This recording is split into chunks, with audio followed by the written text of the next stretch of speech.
is the toughest to match up with and creates the most mismatches. Well, he's a better shooter than LeBron James. So if you're talking about the best overall player, I think you still give that to LeBron James as far as who's in the NBA right now. We're not talking about Michael Jordan. Yeah, I don't mean the best player. I mean the guy that is the toughest person to match up with. No, but I'm giving you that point because I agree with you. It's that I think Durant is probably a tougher matchup than LeBron James because he's a better shooter. He's a better perimeter shooter. And so with his height and his size and his speed, like I said earlier, his agility, he doesn't move like a 7-footer. It's not like he's like Sean Bradley out there. I mean, he is playing amazing basketball with the ball in his hands as far as his agility, his dribbling, the way he moves up the floor with the ball is like a point guard. But he can pop and drop on you from 19 feet, from 23 feet. He's all over the floor behind the arc. It doesn't bother him a bit.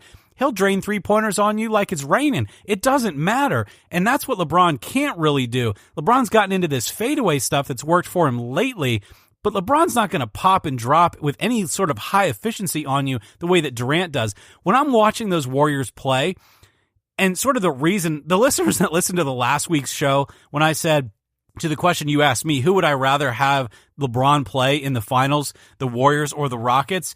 And I said the Warriors because I took a really odd defensible position, which was to say that I think the Warriors would destroy the Cavs, and it just builds their dynasty factor and kind of gives an excuse to people like me who are LeBron homers. The reason I say that is because Houston's going to beat the Cavs too. They'll just do it a little bit more ugly. But the Warriors will destroy them because they're that good. I mean, no one can, to your point, defend Durant. Then you've got other shooters that are going to give him space. Thompson, Curry, Iguodala, Green down underneath. Justin, I want to ask you, though, to my point about the mentality, do you feel, watching that game last night and trying to not have an overreaction, do you feel like Houston now leaves game one in their own building, losing by double digits, saying, wow, we're in big trouble here? Or do you feel like they'll come out and win game two and kind of move on from this? Oh, I think that Golden State's got to be in their head some. I mean, they already had to come into this knowing that they were going to have to play their best basketball, their A game every single night just to be in this series. And frankly, Golden State could probably win with their B game. You saw, well, like you said, Curry didn't play well. No, Curry didn't play well. Draymond only had 5 points. It was really Durant and Clay that controlled the offensive side of the game. But defensively, the Warriors can get after it. They're very underrated. I mean, we saw last year in the finals, Durant's defense on LeBron in late game situations and throughout some of those games was something we had never seen from Kevin Durant before. We already talked about Draymond Green. Klay Thompson's regarded as one of the best two-way players in the game. Iguodala's always been a good defensive player. So that makes them that much harder. Again, that's why the Rockets are trying to target everything. Every time Steph was on someone, they were running screen and roll to get the switch to go at him because he's really the only player they consider a weak link on that Golden State team. But yeah, I mean, to your point earlier, I think this could have a Raptors type effect where they're at home, all this build up, they've made this big trade. Everything has been, how do we beat the Warriors? How do we beat the Warriors? Even Daryl Morey back to last year was, our mindset is always, how do we build this team to beat the Warriors? And even with these trades and moves, are they really that much closer? I don't think that they are. So yeah, they've got to be thinking like, gosh, what do we got to do? We shot, 35+% from the 3-point line. I mean, how much better do they have to shoot the ball? Are they going to have to shoot 45 or 50%? It seems that way for them to win a game. They're going to have a game where they go 18 or 20 from 40 from three to even test the Warriors at this point, almost like what the Pelicans did in their win, where they just shot the lights out of the gym. And how often are they going to do that? I think that they'll do it maybe to get one, but Golden State's just a better team. Yeah, we talked about it. If Golden State came in and split one of the first two games, they split and went back to Golden State 1-1. We felt that they were going to win both back in San Francisco, go back to Houston 3-1, and then you just kind of that back and forth, and it's a matter of do they steal one in Houston or lose that one and then come back home and win again in San Francisco to win the series. So, Justin, let's wrap up the Warriors and the Rockets. If you had to predict now that we've seen game one, we've seen how Durant shot the ball, we've seen that the Warriors can win by double digits against the Rockets, who, like you said, they fought really hard for the number one seed in the Western Conference, but you kind of got that sense that just like the Raptors, no one really felt like the Raptors were the number one seed. And I think when push comes to shove, if the Warriors are at full speed with their entire roster on the floor, no one really thought the Rockets were number one seeded in the West. And now we're going to kind of get to see that here in the Western Conference Finals. Predict for me how this series will end. Will it be 4-0, 5-1, 6-2? I definitely don't think it's going to 7. I don't think it's going to 7 at all. If the Rockets can't find a way on Wednesday night to win at home, I think they get swept. I think it's that simple. They got to win one at home or they're done. I think mentally they will check out. And we saw it last year in the second round with James Harden where he checked out of those games and basically quit down the stretch. And it was very obvious to the eye test watching those games. So he's got that in him. And if he feels like this is going downhill quick, you could get to game 3 and 4, they get down, they sort of mail it in, and it could be an easy sweep. So they've got to find a way to get a win at home on Wednesday night, or when this pod drops on Thursday. Again, I'm saying that if they don't win on Wednesday, they're going to get swept. And isn't that stadium, Oracle Arena, one of the toughest places to play if you're an opponent? To me, Justin, it seems like as I watch Warriors games, obviously I've watched a lot of them in the playoffs over the last few years, that crowd loves their team and the way that they light up the 3 ball. And so you kind of feel like, just like we talk about the 6th man or we talk about the 12th man with the Seahawks, you talk about the impact of the crowd. I really feel like the crowd at Oracle Arena, when you have 2 or 3 or 4 3-pointers that go in a row, it's almost like a heat check, almost like you're playing NBA Jam. And the crowd is just on fire in that arena because they eat those 3-pointers up, and they love that. It's a great building, and they get that sound effect with like the engine revving of like a motorcycle or a car or something, and they get on those runs. And like we've talked about, they just hit you with waves of scoring at home, unlike really anybody else. And the last point I'll make before we move on is we've talked about the Rockets not being a team that we felt was really maybe ready to take that step. But there's a lot of media members out there that really pumped this Rockets team up, that they were going to come into this series and beat down the Warriors. So I hope there's a lot of media members out there that are going to cop to what they've been saying, because they were trying to sell this hardcore that even throughout the year watching, Golden State's in trouble this year, the Rockets are going to take them down. Now, we're just one game in, but boy, that's a big first game for Houston, a team that their whole season was riding on this. They came out and played like that. Again, that's what we talk about. These media people, these narratives they're trying to drive home.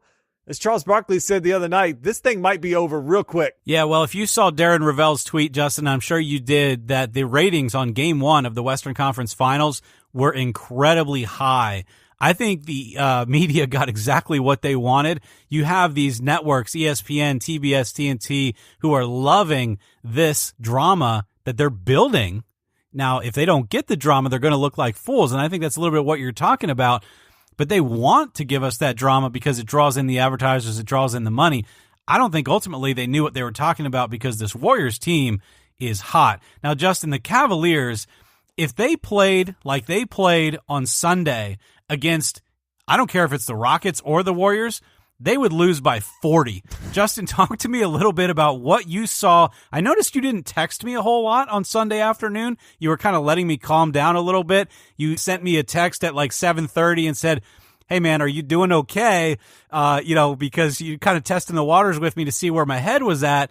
I was okay because I kind of resigned myself to what I was seeing, but walk us through from a coaching standpoint, a basketball standpoint.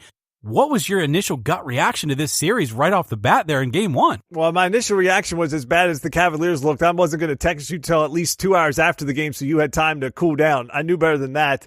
I didn't want to get into a battle. And it wasn't just the Cavs. It was LeBron, too. Because you get feisty when your boy doesn't play well. But, I talked about it in the Raptors series, and we'll get to really what was the consequence of that. When you play LeBron, when you play great players, and look, LeBron's sort of a different animal because of the fact that he's such a great passer. And he is a guy that, again, we saw in Toronto. He had a 43-point game with 14 assists. You've got to figure out which one you're going to take away. And I think that's what the Celtics decided to do was, okay, we're going to run a lot more doubles at you. We're going to make life difficult for you. We're going to get physical with you. And even bleeding over into Game 2, they sort of played a different style where it was like, okay, if you want to get yours, that's fine. But we're not going to let you get going and get all of your friends going too. It's either one or the other. We're going to live with you killing us, or we're going to live with your teammates killing us, but it can't be both. And I think that's what the difference with Brad Stevens, how he strategizes is, hey, you know what? We're going to stick with this strategy, whether it's working or not, because we feel it gives us the best opportunity. But it can't be LeBron scores 40 points and gets is involved in 25 or 30 points of his team with assists. That just can't happen. And I think that's what the Celtics basically decided to do was play him in a different manner than we really saw in Toronto. Get physical, run different bodies at him. Don't just give him easy looks. But LeBron also wasn't in attack mode in game one like he was in game two. He was very passive. There was times where he had bigs on him. You saw where he could have gotten to the lane where he typically would have. We saw that in Toronto. We saw it versus the Pacers. He didn't do it. He pulled up for jump shots. He was very passive with the ball. And I gotta be honest, Eric, when that game was, I think it was 15-7 at one point, Boston, I felt like, Boston could blow this thing out because Cleveland looks like they want to be anywhere but here. And I remember reading an article earlier in the year about LeBron and all his fitness and trying to play 82 games where he felt like at his age with his body, if he took time off, it would take him longer to sort of get going, where he just kind of wanted to keep himself rolling along. Almost like, the old school, they would tell you with a computer, keep it on, let it run. It's almost like LeBron wanted to be that. And even though he talked about how much he wanted those rest days, it almost seemed like that was too much, that they came out with like no energy, extremely flat. Boston was up for it. They were at home. The crowd got behind them, and you could just see the swell coming. And once Cleveland got to 14, it was like, okay, what are we going to do here in the fourth? Boom, 7-0 run. And it was over then. You could just tell it was over. They weren't going to cut that lead anymore. They threw up the white flag with, about 7 minutes to go in that game. So I was not surprised in game two that LeBron came out of the gates just because that's what he does. He comes off of a bad performance, and that's what great players do. When they have a bad performance, they come back with an epic performance the next night or the next game. And so that's not really was a surprise to me. But look, we talked about with Boston, they can throw a lot of bodies at LeBron, probably more than really any other team with Morris and Brown and Ojale and even Marcus Smart. And even if LeBron is getting his, it's wearing that energy down. It's draining him. And I think that's, as the series goes on, that's what Boston wants to do. That's what Golden State wants to do. To Harden even. Hey, you know what? Go get your 40. But we're going to get the W's. We don't care what you do. You know what? Go to the basket every single time because it's energy you're wasting on the offensive side, and you're going to have to rest on the defensive end, and we'll take our chances that way. So that's what I saw with I think Boston just game planned a little bit better in game one, but I think everybody just overreacts to this stuff. And it's a big win. You got to talk about it for a couple of days. Everybody freaks out, but everybody freaks out with the Cavs all the time. I think we're the only podcast that can just kind of keep it in perspective of you're at Boston, you're an older team, they're on 5 days rest. It's no need to go crazy. Boston's not going to sweep this series. Well, I'm glad you think that I'm keeping calm over here. No, I actually was pretty calm. All of our equipment's still in the studio. It's not been broken. Your wife didn't kick you out of the house, so I figured you had to be somewhat calm. No, I was actually pretty calm on Sunday afternoon. The reason for that is a couple things. I saw LeBron make a mistake that he hasn't made for a while. And that mistake is that you felt like he reverted back to his Miami Heat days in the beginning, where he enters the game and almost like what he saw in that Raptors series was that, oh, wow, that series went really well when all my teammates are involved. And so you see the passive side of LeBron. That's what he played like in the first quarter of game one. It was the passive LeBron, the Magic Johnson style of LeBron. Yeah, he missed a couple of his own shots, made a couple.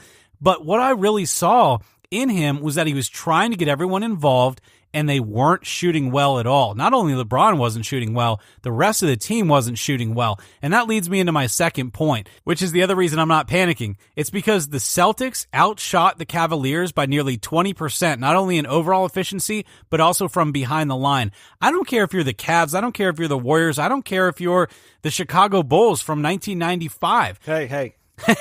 If you have a 20% difference in your shooting efficiency in a single game, you're likely not going to win that game. And so you saw LeBron shoot it poorly. You saw Love, Korver, Smith. Everyone shot it very, very poorly in game one. LeBron actually felt frustrated to me. I texted you in the third quarter briefly.